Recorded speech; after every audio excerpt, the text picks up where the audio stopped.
Olá, alunos, como vocês estão? Tudo bem? Professora Renata, mais uma vez com vocês, com as aulas de língua portuguesa. O assunto de hoje que nós vamos comentar, falar, discutir, é sobre mais uma estética literária e agora no Brasil, simbolismo, tá bom? Então acompanhe comigo. Trago para vocês aqui uma animação bem interessante, colorida, para que vocês já possam se ambientar do que foi esse momento aqui no Brasil. Vamos comigo aqui agora. E o que foi esse simbolismo? Uma estética, um momento, um período, tá? Literário que começou no meados do século XIX e no Brasil o seu marco inicial foi a publicação de Missal e Broquéis. Título da obra dos grandes autores desse momento, cujo nome ele atendia por Cruz e Souza, tá? Trata-se de uma estética de oposição ao parnasianismo, aquela escola literária que primava pela perfeição, né? O resgate dos aspectos greco-latinos e que trabalha o simbolismo, que trabalha a ausência do sentimentalismo, no caso, perdão. O parnasianismo trabalhava a ausência do sentimentalismo e, de certa forma, comedido. Os aspectos formais dos simbolistas eles eram mais acentuados. Em alguma forma, até o ideal de arte pela arte, que era o lema lá do parnasianismo, é trabalhado pelo simbolismo, mas de forma requintada. E esse rebuscamento ele vem à tona novamente. Tá bom? E quais eram as temáticas trabalhadas pelo simbolismo no Brasil? A separação entre o sujeito e o objeto, o mundo e a alma têm afinidades misteriosas e as coisas são mais díspares, mais diferentes, sempre com o intuito de revelar o parentesco inesperado entre o sonho e a realidade. Tá bom? O poeta simbolista e toda a sua obra, ele tem como objeto fechado o poema. Ele não permite várias leituras, tá? Então, de certa forma, nem todo mundo que lê os poemas simbolistas consegue entender de cara. Então é preciso ler, reler e tentar entrar nesse mundo da sugestão que nos remete ao simbolismo. E até mesmo outras características muito peculiares, que é a forma imprecisa de tratar a palavra, a forma obscura, levando até a um aspecto fugidio, ou seja, uma característica de se fugir daquilo que é convencionalmente entendido naquelas palavras, tá? Pode parecer meio difícil, meio assim nebuloso no início para vocês, mas tenham calma que vocês vão entender. Acompanhem comigo. Então, ele apresenta uma linguagem simbólica, daí o nome, uma arte sugestiva, completamente desenvolvido na subjetividade. Os aspectos marcantes do simbolismo quais são? O antimaterialismo, o antirracionalismo, a religiosidade, o misticismo e o aspecto transcendental. O que significa esse transcendental?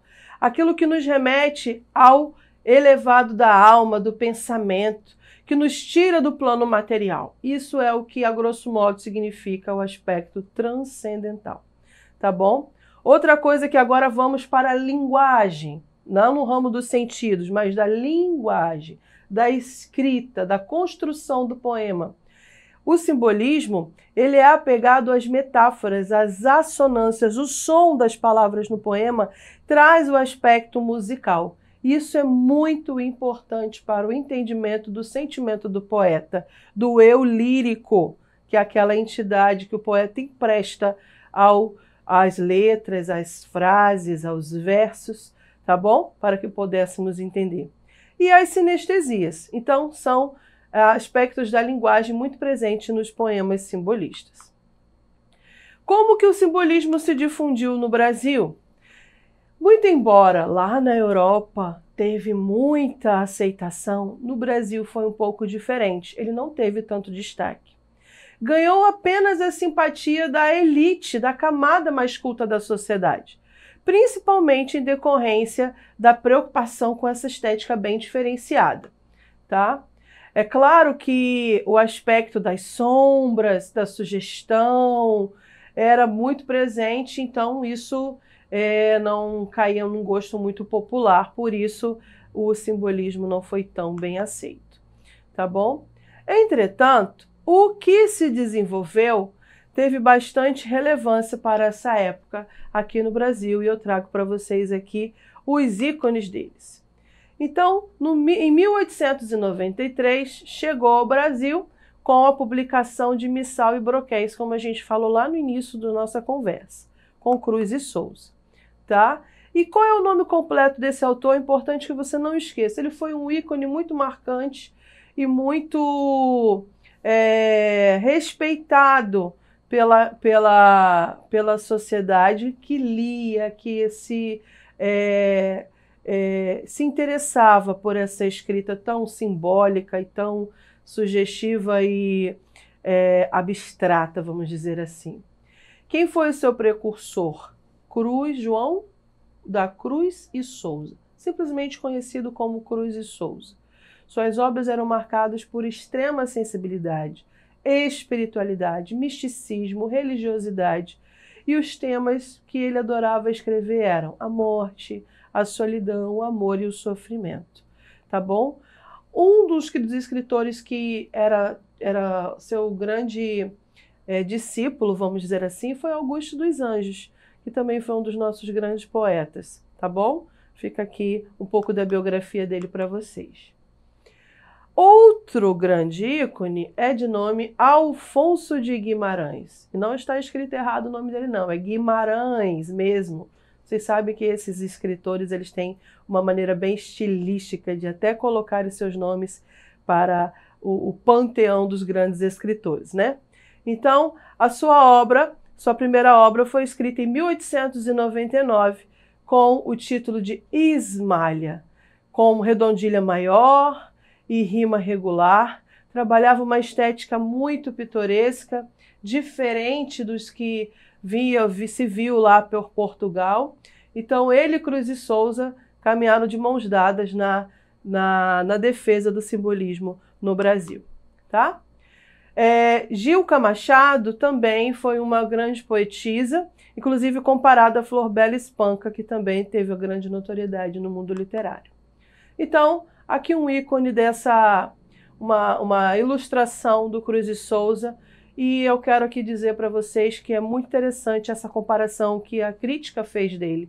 Ele era considerado o cisne negro da literatura simbolista, tá? E não foi à toa, porque ele foi conhecido dessa forma, porque ele tinha um apego, uma predileção pela cor branca, porque ele tinha uma certa mágoa pela sua origem, um certo complexo de inferioridade, para ser mais claro com vocês.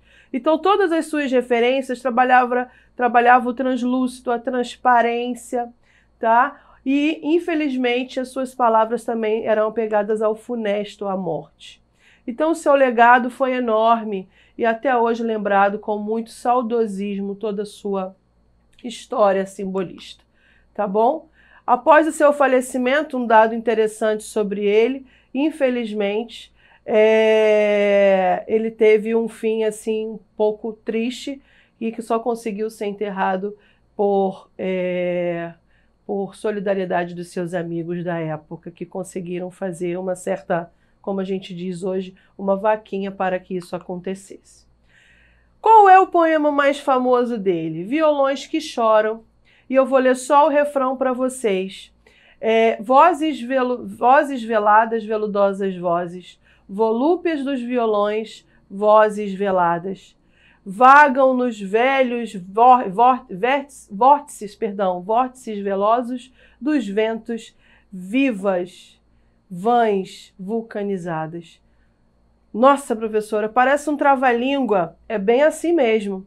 A repetição dos fonemas é a característica principal do simbolismo no Brasil e também na Europa, a aliteração e a assonância. Então, esse passeio com o fonema V, o A e o S é trabalhado de forma sublime por Cruz e Souza, e eu queria que depois vocês voltassem nessa aula e lessem com mais calma esse poema, tá bom? Quais são as características desenvolvidas por esse grande autor que inaugura o simbolismo no Brasil? Pessimismo diante da realidade, sinestesia, como eu disse, poder de sugestão, o místico, a sondagem interior, a musicalidade pela repetição dos fonemas, o rigor formal, o antipositivismo, a alienação social, o antirromantismo, a crença em um mundo ideal e não o concreto, o uso de reticências porque é trabalhada a sugestão no poema simbolista, e a maiúscula alegorizante, ou seja, algumas palavras nos poemas simbolistas eles são trabalhados com letras maiúsculas, personificando aquela palavra, aquele substantivo ou aquele desejo, tá bom? Então, algumas peculiaridades que eu disse há pouco sobre Cruz e Souza, profundamente filosófico, ele tem uma angústia metafísica, obsessão pela cor branca, temática social, pobreza e preconceito, além da morbidez. São características desse autor. Ismalha é o presente que o Alfonso de Guimarães deixou para nós. Depois vocês leem com calma também, se deliciem com a leitura. E agora nós vamos então entender um pouquinho do que é todo esse resgate desse simbolismo lá de Portugal aqui no Brasil. Então acompanhe comigo nas atividades. Cárcere das Almas, outro poema também muito conhecido de Cruz e Souza, que eu coloco para vocês aqui. Escrito de uma forma bem clássica, em soneto, 2 quartetos e 2 tercetos, temos algumas características bem interessantes. O título já é bem sugestivo, né? Cárcere das Almas. Então eu pergunto, os elementos formais e temáticos relacionados ao contexto cultural do simbolismo encontrados no poema Cárcere das Almas de Cruz e Souza são o refinamento estético, eles são apegados a essa forma, daí a escolha de ser um soneto. O tratamento metafísico aos aspectos que não é do mundo concreto, então do mundo ideal.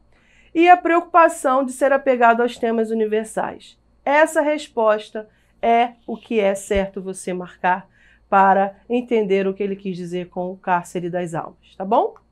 Então, o que eu deixo para vocês se aprofundarem? Faça um mapa mental do simbolismo de Portugal e do Brasil, registre no seu caderno ou, se puderem, façam em uma folha A4 para que vocês possam guardar no portfólio de vocês para estudos futuros, quando chegar a época do vestibular e outras provas, tá bom? Então, coloque tudo em prática, revejam, acesse a plataforma Eduque para que vocês possam ter o bom entendimento dessa linda estética literária. Ficamos por aqui, até a próxima aula. Obrigada.